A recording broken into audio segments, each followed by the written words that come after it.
Welcome to the Way of Canaan. This is my story of searching for what truly matters when traditional spiritual institutions seem to be falling apart.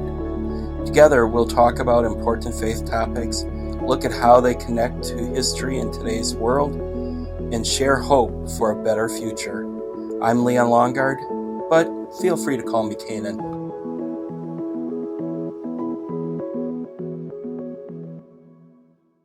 All right, so in the next, I thought it was going to be one episode, but I think it'll probably be two. We are going to be taking it to Palpatine, the Emperor, with empathy. We're going to talk about empathy, and it was interesting. As I started to research this subject, I was kind of looking for a Star Wars connection.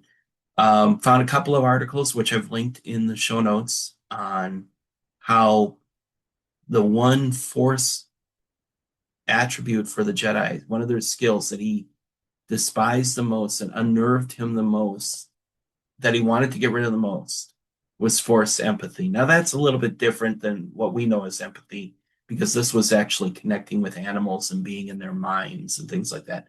But I think there is still something there to the system of empire and how empathy can unnerve the system of empire. I just think of, as I've mentioned many times already, I live in Minnesota, and right now we're kind of feeling, we feel like we're getting piled on a bit by the current administration. As we've seen things and people are coming out, there's this emphasis on trying to portray all Somali people as fraudsters and evil and garbage. Words like that have been used. And we have Somali people that live in our community, and ICE is around, and we've seen reports of them. And I just think how empathy needs to be a part of our understanding of how we relate to our Somali neighbors. And I see so many people, when there'll be a story out, or some of the stories have been coming out, like with Nick Shirley's video about trying to chronicle fraud and things like that. And then afterwards, daycare was broken into, one that was not in his video and has never been accused of fraud. And everybody's just kind of piling on with comments about, they're probably just making up the fact that their records were stolen so that they can cover up their crime. And, why aren't the parents defending them? And nobody's thinking about, if it's all kind of taken from this perspective of white privilege, where nobody thinks about, how does this whole situation look to the Somali people and the people that work in the daycare? Because it's kind of like, here's this guy showing up with a camera and masked men wanting to get in and see the children. I would hope that the daycare workers would block the door, because as a parent, when I had children that age, I would want them to be watching out for the security of my children. But nobody thinks in those terms, or so many people don't think in those terms. And I think that's a place where empathy can help us. And, you just see, as far as unsettling the empire, just the mega response to empathy. I think back to Elon Musk's famous quote where he said, empathy is destroying Western civilization. And I just, it feels like this disconnect. And Charlie Kirk, when he was alive, he would talk about how he preferred sympathy to empathy. But it was kind of this feeling, the way we talk about sympathy today is it's kind of an emotion of pity, as opposed to understanding what other people are trying to understand, what other people are feeling. And when you take that approach, it kind of, particularly when you're coming from this wealthy background, like, a Musk or Charlie Kirk when he was alive, it kind of just has this like, sucks to be you type of attitude to it. And I think some ways, what's funny is empathy and sympathy. Empathy came along as we changed the definition of sympathy. What sympathy once meant was very much what we talk about with empathy today. linked an article from Merriam-Webster's website about the difference between sympathy and empathy, and it gets into this, how the really prior to the mid 20th century, sympathy meant feeling with other people, feeling their emotions. And they bring up some quotes. I want to actually um, read one quote from 1872 book by William Still, who was one of the founders, or I think may have been the main founder of the Underground Railroad. He wrote a book chronicling the stories of the Underground Railroad in 1872 after the Civil War. And about one particular person, I'm not exactly sure who, he says, she literally wept with those who wept, while in tones of peculiar love, sincerity, and firmness, she lauded them for their noble daring and freely expressed her entire sympathy with them. Likewise, with all in the prison house. And that sympathy has a different tone to it than what Charlie Kirk and some of the others try to see as the healthy version of sympathy. This is feeling with another person. And so, really, it's been part of our understanding of sympathy for a long time that we were feeling with another person. And when I look at it from a spiritual perspective, I look at it how much empathy is a part of the narrative of Jesus and how much empathy is a part of the call of people who are following Jesus. I think back to in the story of Jesus, well, Jesus is one time looking out at the crowd, he says to his followers, well, first it says about him that he saw this crowd and he had sympathy for them. He was hurting for them because he saw that they were harassed and helpless, like sheep without a shepherd was term he used, the term that was used. And he had compassion for these people. And that compassion was very much a part of his nature and really a part of the whole story of of why Jesus came, because he came to identify with humanity. And as you look at the New Testament, particularly the letters as Jesus was um, after Jesus left, a lot of the early church letters, there is this emphasis on the importance of caring for one another and feeling and having empathy for others. This quote I read from William Still's book actually alludes to a passage from Romans where Paul had told the readers of his letter to weep with those who weep, mourn with those who mourn.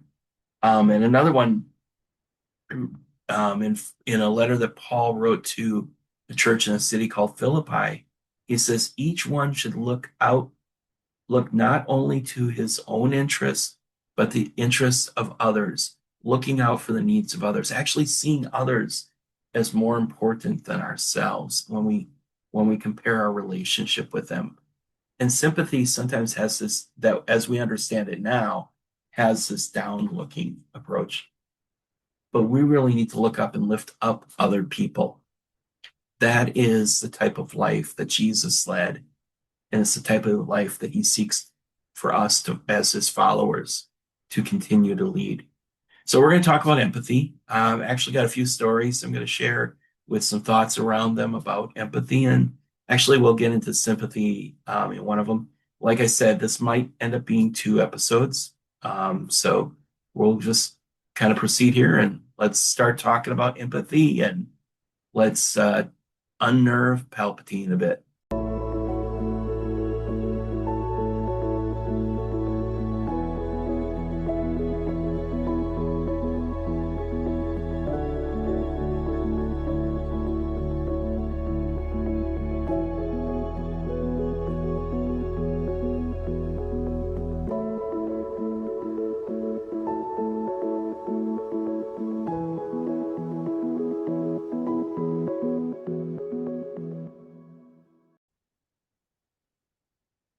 So, how does the empathy unnerve the Empire? Um, a couple articles I mentioned earlier talk about with Palpatine and the Force empathy that Jedi is one of those skills or one of those traits for the Jedi that he particularly hated the most and fought against the most. The whole idea of empathy is that it connects us with other people, it builds unity. When we feel the needs of another, when we understand the experience of other people, through empathy, it creates a connection with other people in our understanding, even if we haven't experienced exactly the same thing.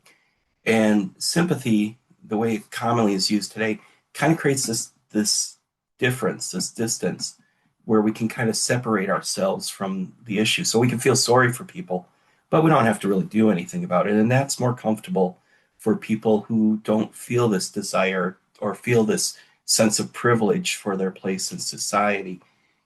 And also, empire tends to want to divide people because the more we can divide people, the easier it is to control them. So, empathy helps us to experience a connection with others, understand other situations. It can unite us in times of trouble. And I'm thinking back to a story, an experience I had. I've mentioned before that I used to work in Indianapolis with people experiencing homelessness.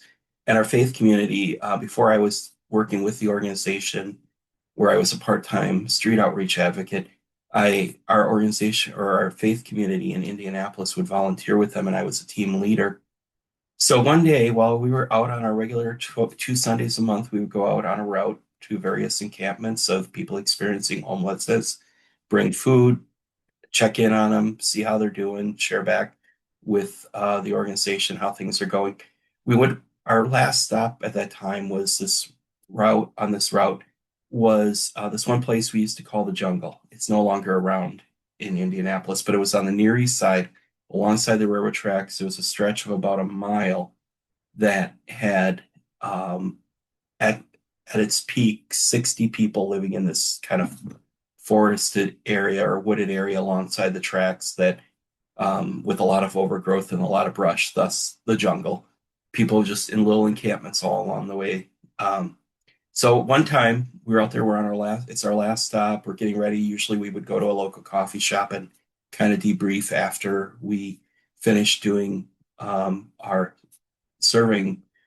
And this particular day, all of a sudden, as we're packing up, I hear this commotion back in the camp area. And I'm trying to figure out what's going on. And all of a sudden, so I walk up closer to where people are camped, and there's this barricade that kind of really defines railroad property and not railroad property for people so that they don't go further. And we typically would just to get people go over the barricade and then have them come to us. So I went back into the camp area to see what was going on.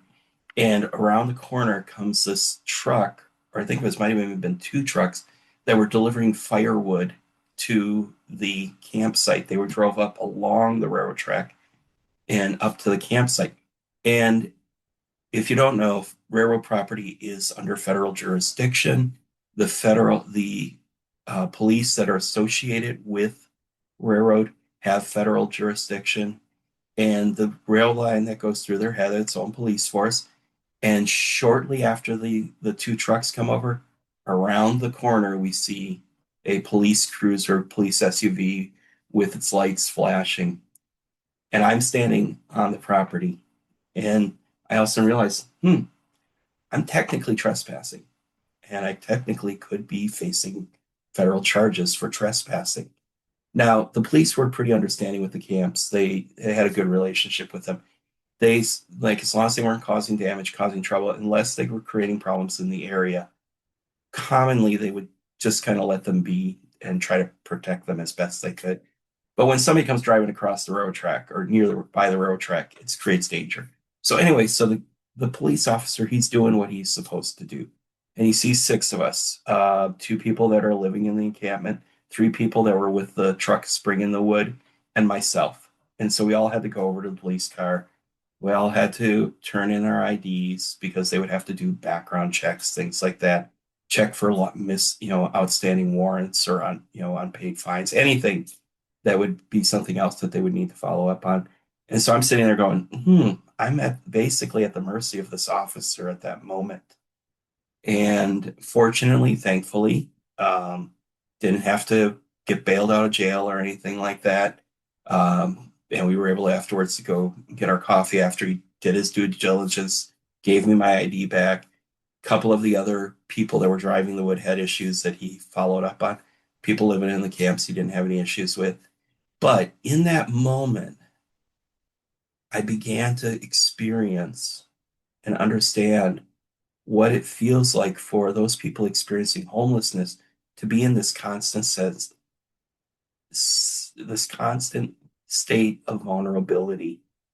And vulnerability is a place where you are at the mercy of another. You really don't have a lot of options. And at that moment, I felt like I was at the mercy of that cop.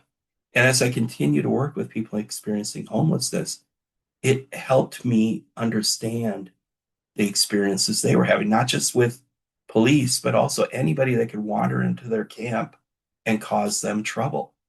And it helped me to be more careful in how we worked in helping and serving the people that were experiencing homelessness in their encampments. So the empathy helped me to understand their situation, to see the world through their eyes. And that is one way that empathy is helpful to us. It creates a sense of connection, a sense of unity with other people, and helps us to not isolate ourselves and somehow be disconnected from the dangers and the challenges and the vulnerability in our world. So, this is one experience I've had with empathy. We will talk about some others later.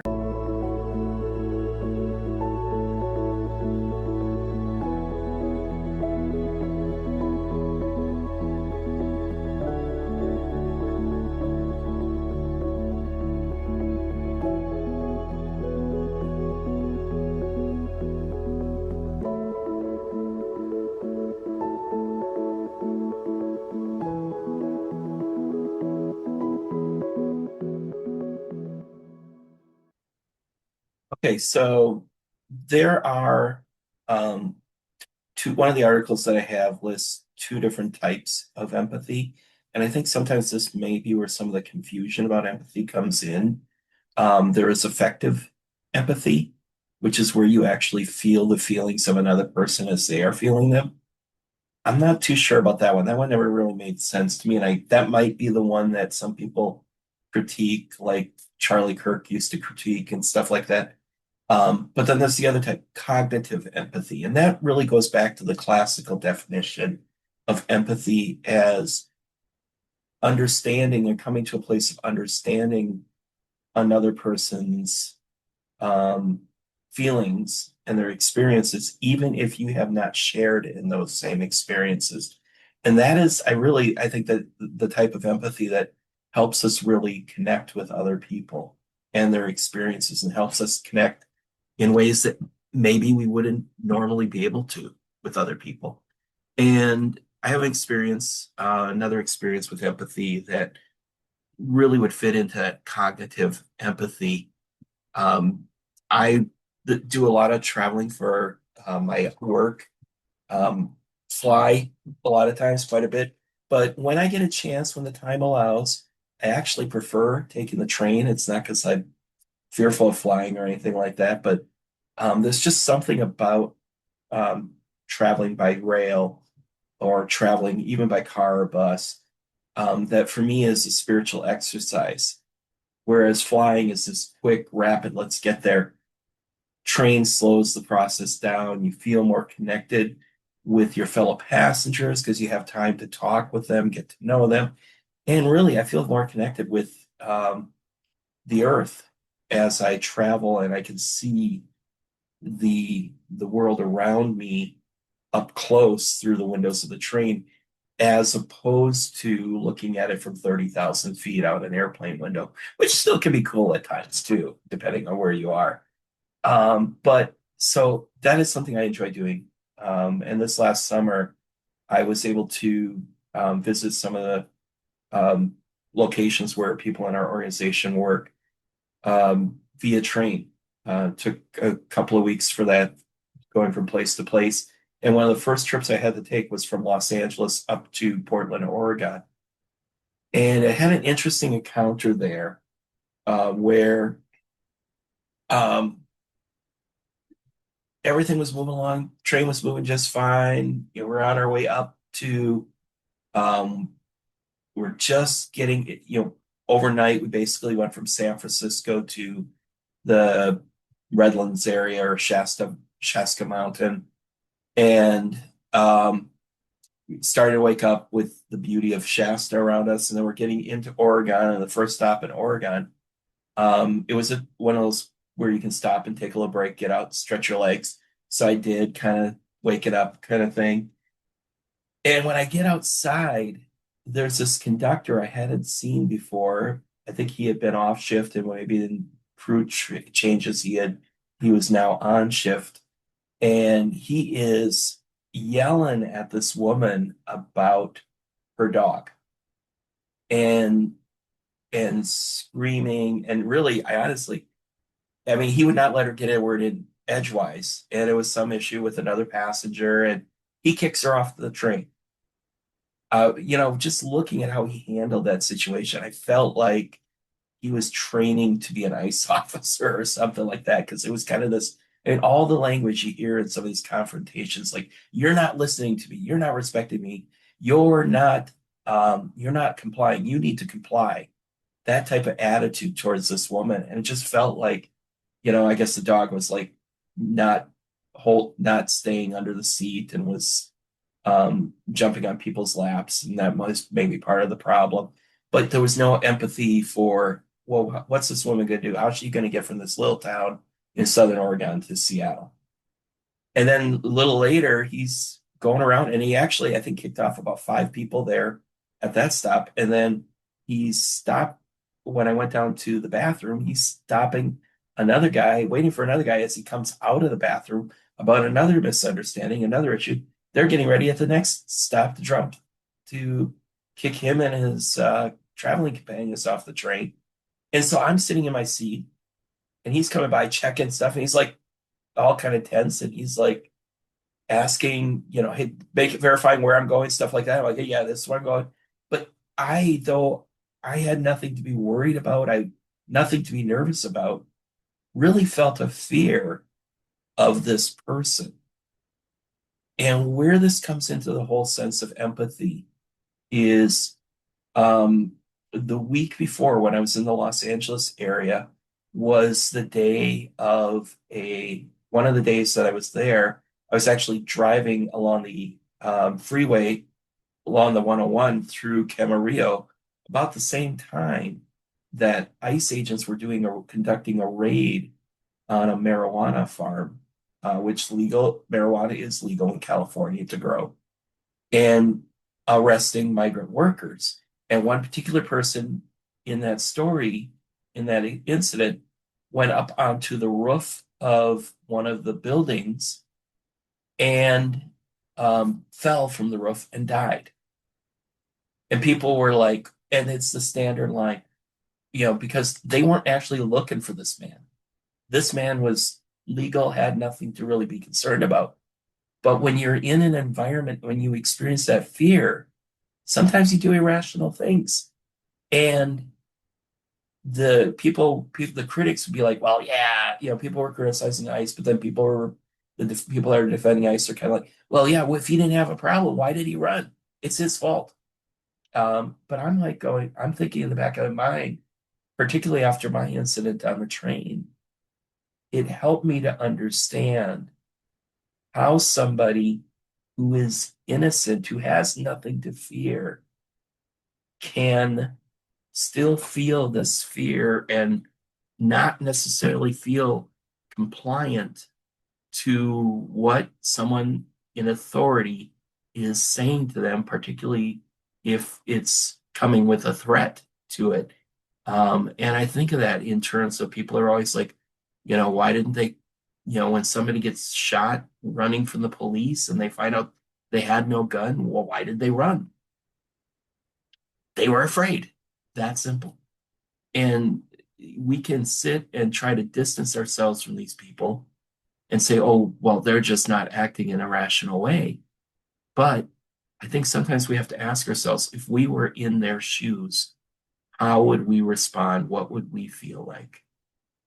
So, cognitive empathy is something that I believe is helpful in understanding the plight of those who are experiencing hardship and who are vulnerable. One more story I'll share in a little bit later. This has been The Way of Canaan. Thank you for joining me on this journey. If you want to follow along with other content that I am creating, as particularly posts and notes that I have on my Substack, just check out wayofcanaan.substack.com. Thank you.